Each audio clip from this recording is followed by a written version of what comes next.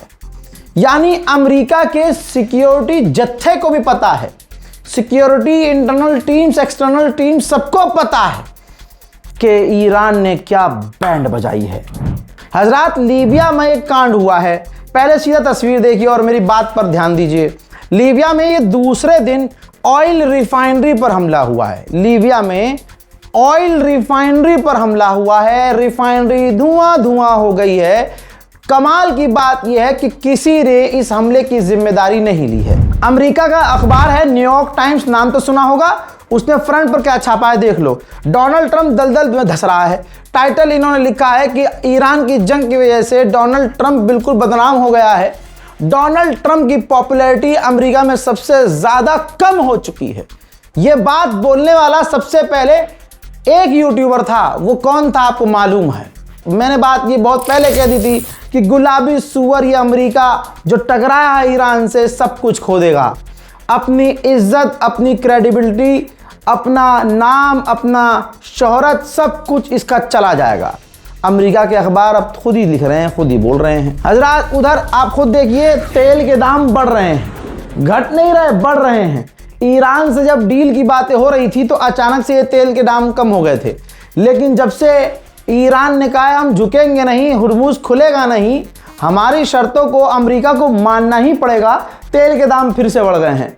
मुझे आज भी याद है जब ये जंग शुरू की थी तो ईरान की IRGC का पहला स्टेटमेंट ये था, खामनाई के ऑफिशियल्स का पहला स्टेटमेंट ये था, शुरू तुमने किया है, खत्म हम करेंगे। IRGC के कमांडर कह रहे हैं बहुत बड़ी बात, कह रहे हैं कि अमेरिका ने सोचा था कि 20 दिन में वो हमारी रिजीम चेंज कर देगा, हमें हरा देगा, फौज को हमारी घुटने पे ला देगा। ये तमाम उसके ख्वाब आज तक पूरे नहीं हुए और आज की तारीख में पूरे हमारे इलाके में अमेरिका का एक भी एयरक्राफ्ट कैरियर, अमेरिका का एक भी युद्धपोत नहीं है। बिस्मिल्लाहिर्रहमानिर्रहीम। बंदे अव्वल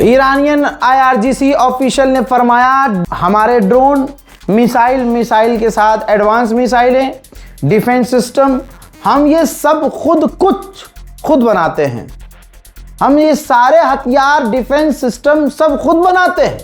हम किसी के ऊपर डिपेंड नहीं हैं, लिहाजा हमारे हथियार कभी कम नहीं हो सकते। तीसरे दिन भी अमेरिका के मुंह पर मूतते हुए ईरान ने कहा है कि ओमान से अगर हमारी डील हो भी जाती है तब भी हुर्मुज नहीं खुलेगा। उसके लिए अमेरिका को हमारी सारी शर्तें माननी होंगी। इराक में, मिडिल ईस्ट में हथियार रखने के लिए लाइसेंस का इतना वो नहीं होता झंझट। तो इराक में तो खैर पता नहीं कितनों के पास हथियार, अनलिमिटेड भाई हथियार हर जगह मिल जाते हैं। तो इराक के प्रधानमंत्री ने बिल लाने को कहा है कि एक ऐसा बिल बनाया जाए कि उस कानून के बाद, एक ऐसा कानून लाया जाए कि उस कानून के बाद किसी आम व्यक्ति के हाथ में किसी तरह का हथियार नजर ना आए। हजरात, इस्माइल कानी ईरान के IRGC के कमांडर हैं, विवादों में रहते हैं। हालांकि ये इराक जा रहे हैं इस वजह से कि इराकी मिलिशियाज जो ईरान के लिए लड़ लेते हैं, इराकी मिलिशियाज और इराक की ऑफिशियल फ़ौज आपस में न लड़ जाए। तो इस्माइल कानी जो है इससे निपटने के लिए, मामले को कंट्रोल में लाने के लिए इराक जा रहे हैं। मेरे दोस्तों, उधर हूथीज़ ने बेड़ा गर्क कर रखा है। चंद तस्वीर देखिए। हूथीज़ ने एक समुद्री जहाज़ के ऊपर हमला किया और बताया कि एक ये जहाज़ हथियारों से लदा हुआ यमन जा रहा था। हमने उस टैंकर पर, उस जहाज़ पर हमला किया और उस जहाज़ को तबाह बर्बाद कर दिया। इस हमले में हमने 6 लोगों को कत्ल कर दिया। दूसरी तरफ यमन की फ़ौज ने कहा है कि भैया हमने हूथीज़ के ठिकानों पर अलग जगह हमले किए हैं। ठीक इसी तरह से हूथीज़ ने भी कहा है कि यमन के अंदर हमने फ़ौजियों के ठिकानों पर हमले किए हैं। हूथीज़ अकेला ही सऊदी अरब की बैंड बजा देता है। ज़रा ये देखिए, जिज़दान ऑयल रिफाइनरी अमेरिका की, जहां हूथियों ने हमला किया, वहां पर सैटेलाइट इमेज में साफ डैमेज नज़र आ रहा है। वहीं रेड सी के अंदर की खबर फिलहाल ये है कि एक और टैंकर के ऊपर हमला हूथी ने किया है। वहीं भारतीय नेवी ने दम दिखाया। बाबल मंदेब हूथीज़ के आंखों के सामने से अपने एक जहाज़ को रेस्क्यू करके उस जगह से निकाला है। हजरात मोहतरम, फ़िलहाल के middle east Iran war update में इतना ही। भरकर ये रिपोर्ट है, भरकर इंफॉर्मेशन है। शेयर कीजिए, अपनी राय कमेंट में लिखिए, चैनल को सब्सक्राइब कीजिए, अपनी दुआओं में हमें याद रखने की कोशिश कीजिए। जय हिंद।